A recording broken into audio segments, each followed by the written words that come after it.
एक आदमी मेरे परिचित हैं, चोट लग गई थी, थोड़ी सी चोट थी, रिक्शा उलट गया था, फिर अस्पताल से भी छूट गए, फिर 6 महीने भी बीत गए, भले चंगे भी हो गए, लेकिन फिर भी वो अपनी बैसाखी। तो मैं उनको पूछा कभी बैसाखी कब छोड़ोगे? कहते छोड़ना तो मैं भी चाहता हूं, मेरा डॉक्टर कहता है बेकार है, लेकिन मेरा वकील कहता है अभी रखो, जब तक मुकदमा तय ना हो जाए। तो किसकी सुनूं? तुम्हारा वकील कुछ कहता है, तुम्हारा डॉक्टर कुछ कहता है, पत्नी कुछ कहती, पति कुछ कहता, बेटा कुछ कहता, बाप कुछ कहता। चारों तरफ तुम्हें चलाने वाले मालिक, करोड़ों मालिक हैं और तुम अकेले हो, और तुम सबकी सुनते हो। जो भी दबा देता है उसी की सुनते हो। तब तुम्हारे भीतर सब दरारें बढ़ जाती हैं, खंड खंड हो जाता है व्यक्तित्व। जब तक तुम भीतर की न सुनोगे तब तक तुम अखंड नहीं हो सकते। मैं सन्यासी उसे कहता हूं जिसने भीतर की आवाज सुननी शुरू कर दी, और जब वो भीतर की आवाज पर सब दांव लगाने को राजी है। लेकिन भीतर की आवाज तुम्हें समझ में भी ना आएगी जब तक तुम बेहोश हो। तब तक अगर तुमने भीतर की आवाज समझी भी कि ये भीतर की है, तो वो भीतर की ना होगी, वो भी बाहर की आवाज होगी। बेहोश आदमी को भीतर की आवाज का क्या पता? नहीं तो दिल्ली में बैठे सभी राजनीतिक अंतरात्मा की आवाज की बात करते हैं। इंदिरा, गिरी, अंतरात्मा की आवाज। अंतरात्मा का पता कैसे सोए हुए आदमी को? कौन सी आवाज अंतरात्मा की तुम्हें कैसे पता? जो भी आवाज तुम्हारी वासनाओं को तृप्त करती मालूम पड़ती, अंतर्वासना की आवाज, उसे तुम अंतरात्मा की आवाज कहते हो।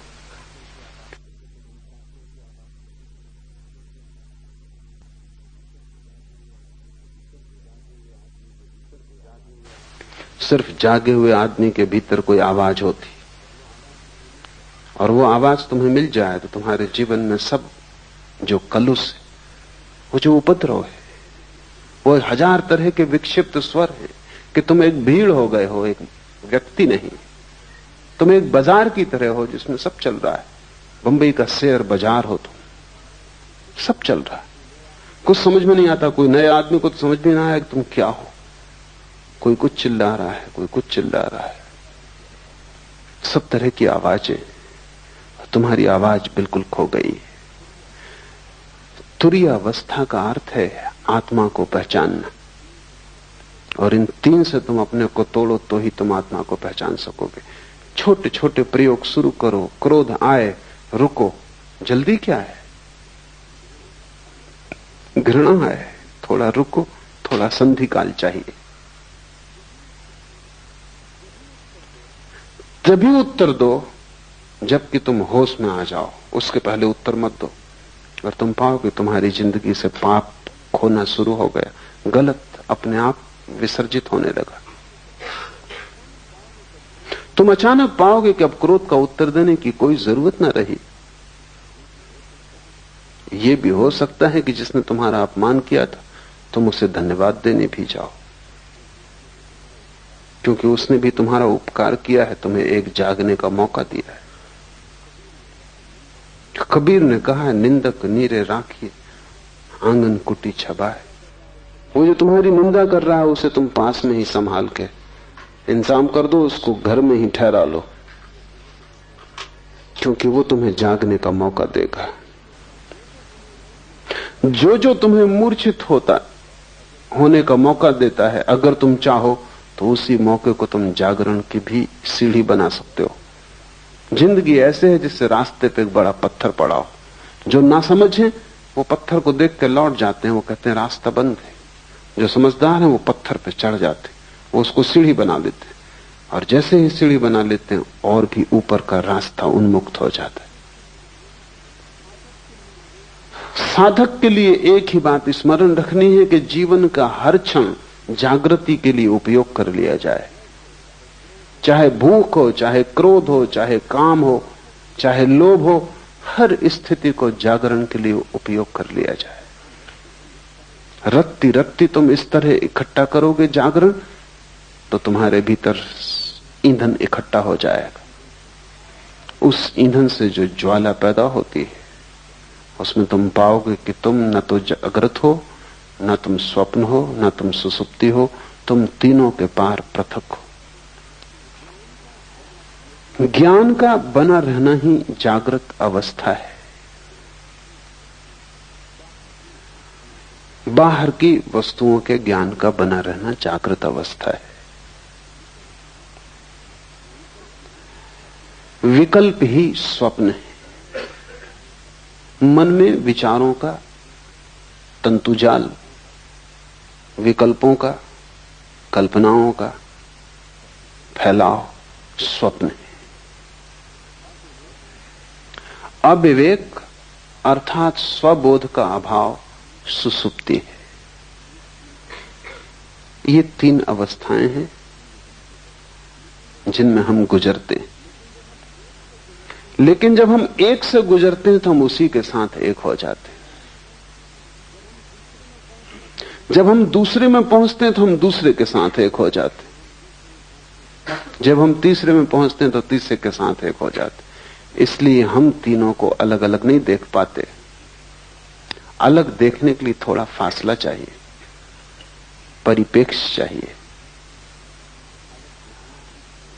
अलग देखने के लिए थोड़ी सी जगह चाहिए। तुम्हारे और जिसे तुम देखते हो दोनों के बीच में थोड़ा रिक्त स्थान चाहिए। तुम आईने में भी अगर बिल्कुल सिर लगा के खड़े हो जाओ तो अपना प्रतिबिंब न देख पाओगे, थोड़ी दूरी चाहिए। और तुम इतने निकट खड़े हो जाते हो जागृत के, स्वप्न के, सुसुप्ति के, कि तुम बिल्कुल एक ही हो जाते हो। तुम उसी के रंग में रंग जाते हो। और ये दूसरे के रंग में रंग जाने की आदत हमारी इतनी गहन हो गई है कि हमें पता भी नहीं चलता और इसका शोषण किया जाता है। अगर तुम हिंदू हो और तुमसे कहा जाए कि मस्जिद खड़ी, इसमें आग लगा दो, तुम 1000 बार सोचोगे, विचार करोगे कि ये क्या उचित है। और मस्जिद भी उसी परमात्मा के लिए समर्पित है। ढंग होगा और सीढ़ी का रंग होगा और रास्ते की व्यवस्था होगी और, लेकिन मंजिल वही है। लेकिन हिंदुओं की एक भीड़ मंदिर मस्जिद को आग लगाने जा रही हो, तुम उस भीड़ में हो, तब तुम नहीं सोचते, क्योंकि तुम भीड़ के रंग में रंग जाते हो। तब तुम मस्जिद को जला दोगे। और बाद में कोई अगर तुमसे पूछेगा कि तुम ये कैसे कर सके, तो तुम भी सोचोगे और कहोगे कि आश्चर्य है कि मैं कैसे कर सका। अकेले तुम ये ना कर पाते, लेकिन भीड़ में तुम क्यों खो गए? क्योंकि खोने की तुम्हारी आदत है।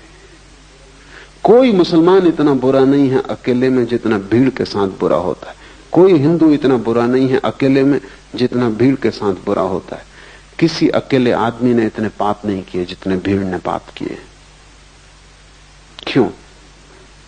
क्योंकि भीड़ तुम्हें रंग देती, तुम भीड़ के रंग में एक हो जाते। अगर भीड़ क्रोध से भरी है, तुम अचानक पाते हो तुम्हारे भीतर क्रोध जग रहा है।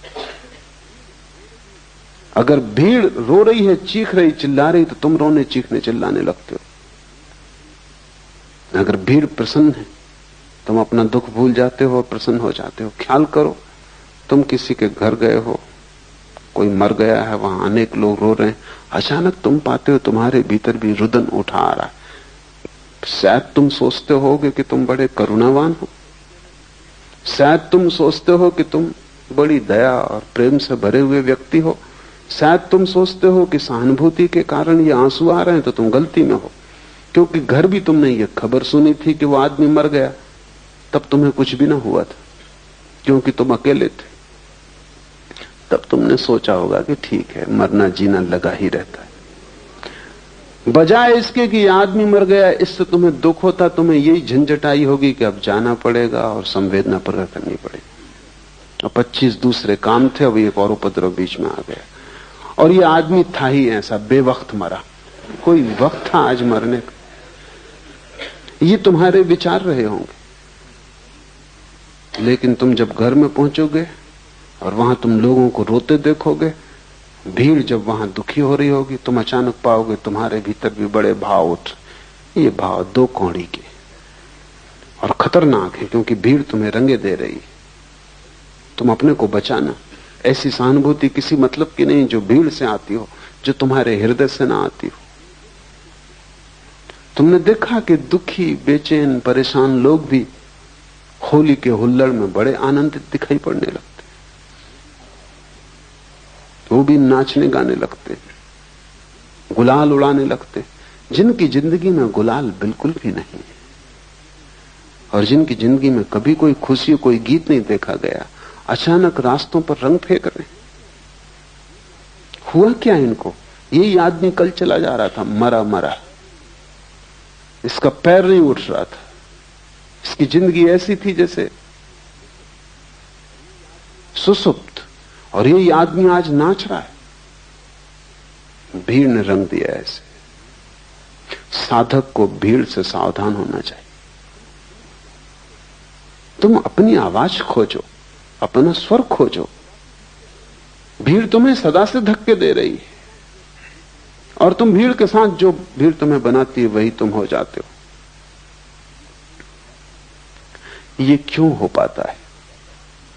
ये इसलिए हो पाता है कि तुम पृथकता अपनी अनुभव नहीं करते, और जहां भी तुम्हें अपनी पृथकता खोने का मौका मिलता है तुम तत्क्षण खो देते हो। तुम उधार बैठे हो कि कहीं भी डूब जाओ। नींद आई तो नींद में डूब गए, जागृत आया तो जागृत में डूब गए, स्वप्न आया तो स्वप्न में डूब गए। लोग दुखी हैं तो तुम दुखी हो गए, लोग सुखी हैं तो तुम सुखी हो गए। तुम हो या सिर्फ तुम एक डूबने का बिंदु हो? तुम्हारा कोई अस्तित्व है, तुम्हारा कोई केंद्र है। उस केंद्र का नाम ही आत्मा है। अपने अस्तित्व को जगाओ, डूबने से बचो। इसलिए सारे धर्म शराब के विरोध में। शराब में ऐसी कोई खराबी नहीं, लेकिन सभी धर्म विरोध में। कारण कुल इतना ही है कि वो डूबने का रास्ता है। सभी धर्म जगाने के पक्ष में, और जो आदमी शराब पी रहा है वो डूब रहा है।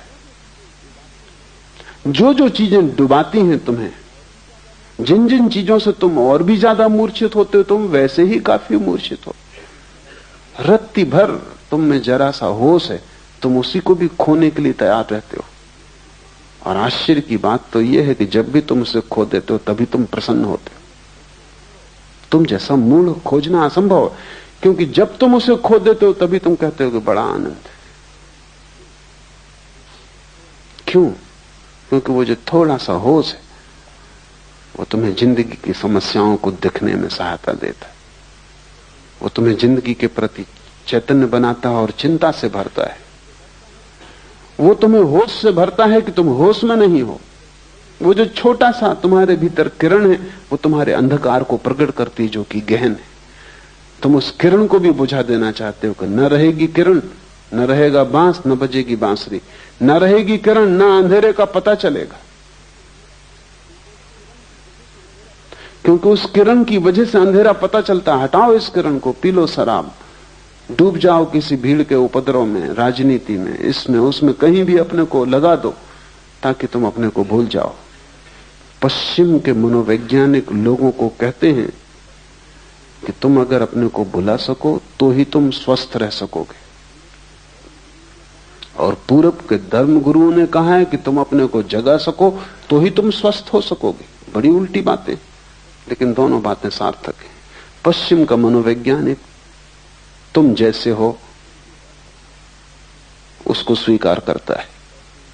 तुम जैसे हो ऐसे ही तुम रह सको, जी सको, किसी तरह गुजार सको जिंदगी, उसमें सहायता पहुंचाता है। वो ठीक कह रहा है। वो कह रहा है किसी तरह अपने को बुला दो।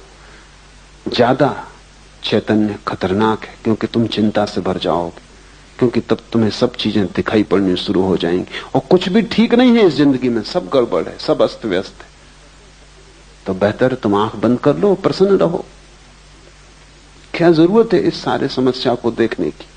लेकिन पूरब के धर्मगुरु तुम्हें स्वीकार नहीं करते। वो कहते हैं तुम तो रुग्ण हो, तुम तो विक्षिप्त हो ही,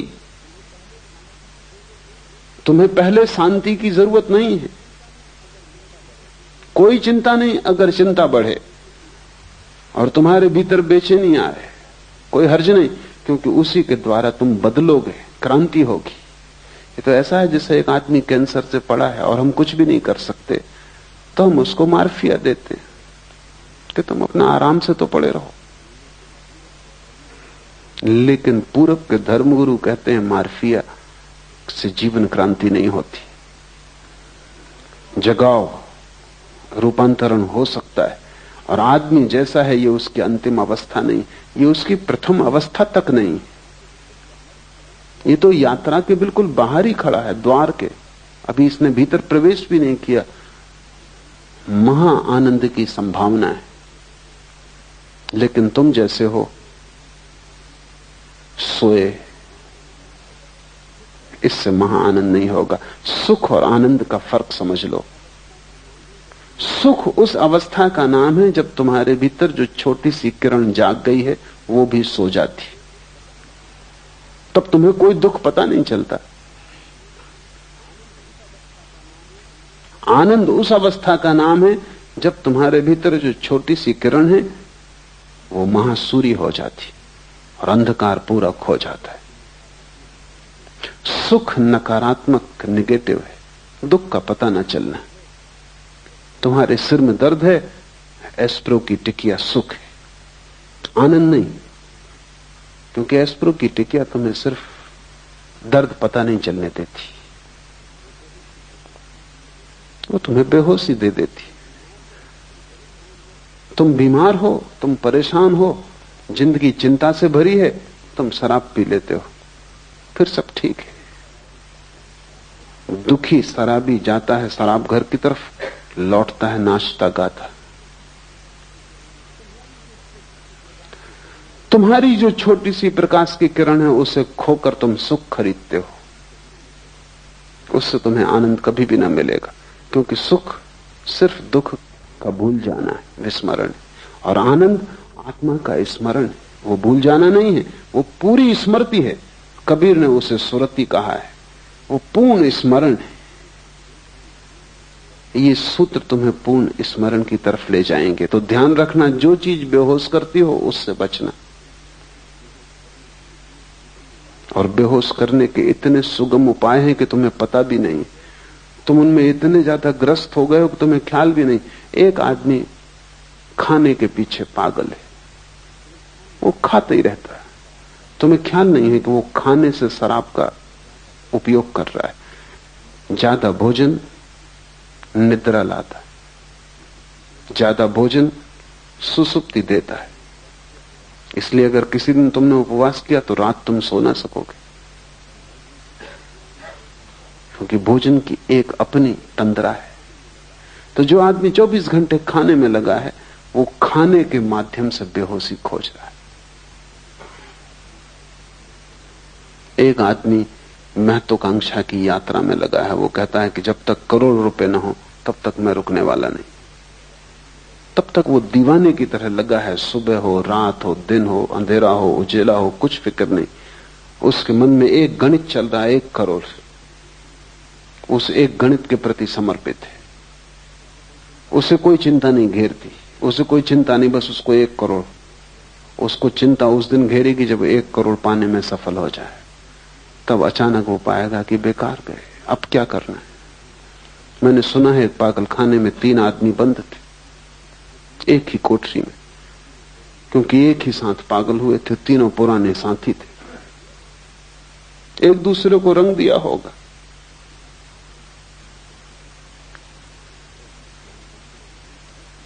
एक मनोवैज्ञानिक उनका अध्ययन करने आया था, तो उसने पागल खाने के डॉक्टर को पूछा कि इसमें नंबर 1 की क्या तकलीफ है। उसने कहा, ये नंबर 1 एक रस्सी में लगी हुई गांठ को खोलने का उपाय कर रहा था और खोल नहीं पाया, उसी में पागल हुआ। और ये दूसरा क्या कर रहा था, ये भी वही गांठ खोल रहा था रस्सी में लगी, और खोलने में सफल हो गया और इसीलिए पागल हुआ। वो मनोवैज्ञानिक थोड़ा हैरान हुआ। उसने कहा ये तीसरे सज्जन? उसने कहा ये वो सज्जन है जिनने गांठ लगाई थी।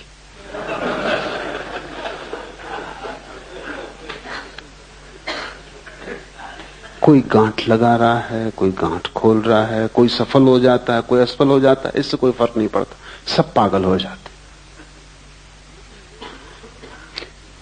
लेकिन लोग गांठ लगाने खोलने में उलझे क्यों हैं?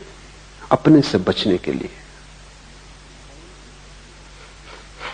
स्वयं से बचने की तरकीबें, नहीं तो स्वयं का सामना करना पड़ेगा। न कोई महत्वाकांक्षा है, न दिल्ली जाना है, न कोई राजनीति करनी है, न कोई चुनाव लड़ना है, न धन कमाने का कोई पागलपन है। फिर आप अपने से कैसे बचोगे? फिर कहीं ना कहीं खुद से मिलना हो जाएगा। वो भय कि कहीं खुद से मिलना ना हो जाए, उससे हाथ पैर कपते। तुम सुनते हो बहुत कि आत्मा को जानो, लेकिन अगर तुम खुद को समझोगे तो तुम आत्मा को जानने से बचने के सब उपाय करते हो। कहते हैं बुद्ध पुरुष कि आत्मा को जानने से महा आनंद की वर्षा होती, अमृत बरसता है। कबीर कहते हैं कि बादल गरजते हैं अमृत के और अमृत बरसता है। लेकिन ये घटना बहुत अंत में घटती है, पहले तो बहुत दुख से गुजरना पड़ता है। क्योंकि तुमने जितने धोखे दिए हैं जिंदगी में अनंत जन्मों में, उन सब धोखों को तोड़ना पड़ेगा। और हर धोखे के तोड़ने में दुख होता है, हर धोखे को तोड़ने में दुख होता है। क्योंकि धोखे ने एक मधुरता दी थी, एक नींद दी थी, एक बेहोशी दी थी। अब उसको तोड़ो, और बिना उनको तोड़े तुम पहुंच ना पाओगे उस जगह जहां आकाश अमृत के बादलों से भर जाता है और जहां आनंद की वर्षा होती। वो बीच का मार्ग ही तपश्चर्या है। जागने से शुरू करो तुम्हारे तप को, फिर स्वप्न में ले जाओ, फिर सुसुप्ति में ले जाओ। विकल्प स्वप्न है। चित्त का विकल्पों से भरे रहना स्वप्न की दशा है। तो ये मत सोचना कि तुम रात में ही सपना देखते हो, तुम दिन में भी देखते रहते हो। जरूरी नहीं कि तुम यहां बैठे हो तो तुम यहां बैठे हो सकता है तुम मुझे सुन भी रहे हो और सपना भी देख रहे हो।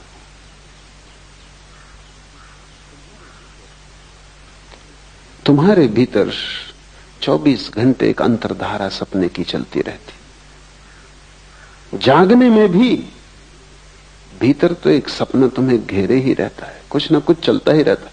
कभी भी आंख बंद करो और तुम पाओगे कि भीतर कुछ चल रहा है। यह हालत ऐसी है जैसे दिन में, रात में तो आकाश में तारे दिखाई पड़ते हैं, दिन में दिखाई नहीं पड़ते क्योंकि सूरज के प्रकाश में ढक जाते। इससे तुम ये मत समझना कि खो जाते, वो अपनी जगह है, खोएंगे कहां, जाएंगे कहां। तुम किसी गहरे कुएं में चले जाना और गहरे कुएं में से खड़े होकर दिन में देखना तो तुम्हें तारे आकाश में दिन में भी दिखाई पड़ जाएंगे, क्योंकि तारों को देखने के लिए अंधेरा चाहिए। सूरज की रोशनी की वजह से तारे दिखाई नहीं पड़ते। यही हालत स्वप्न की है। रात में ही सपने दिखाई पड़ते हैं ऐसा नहीं है, लेकिन रात का अंधकार चाहिए, आंख बंद हो तो दिखाई पड़ते। दिन में आंखें खुली हैं, 25 और काम करने जरूरी हैं। सपने तो भीतर बने रहते हैं, दिखाई नहीं पड़ते। दिन में भी तुम अगर आराम कुर्सी पर आंख बंद करके बैठ जाओ, तत्क्षण दिवा स्वप्न शुरू हो जाएगा। वो चल ही रहा था, वो भीतर चलता ही रहता है, उसका एक अंतर सूत्र है। इस अंतर सूत्र को तोड़ना बहुत जरूरी, क्योंकि दिन में तुम तोड़ सको तो रात में तोड़ पाओगे, दिन में ही न तोड़ सके तो रात में कैसे तोड़ोगे। सभी मंत्रों का उपयोग इस अंतर सूत्र को तोड़ने के लिए किया जाता है।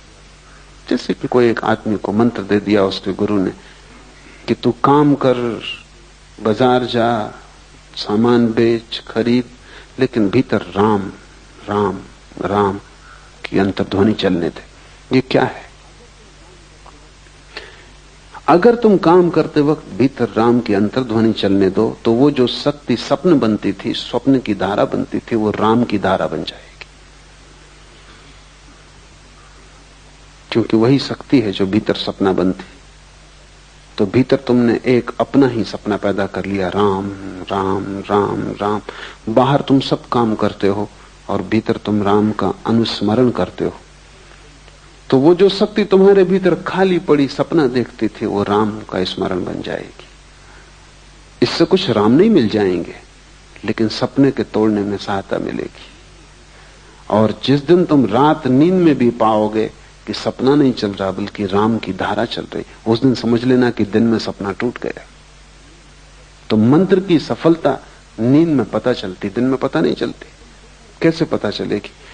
अगर तुम दिन भर राम का जप करते रहे हो तो रात सोते समय सपना पैदा नहीं होगा, राम की धारा चलेगी। ये धारा इतनी सघन हो सकती है कि तुम कल्पना भी नहीं कर सकते।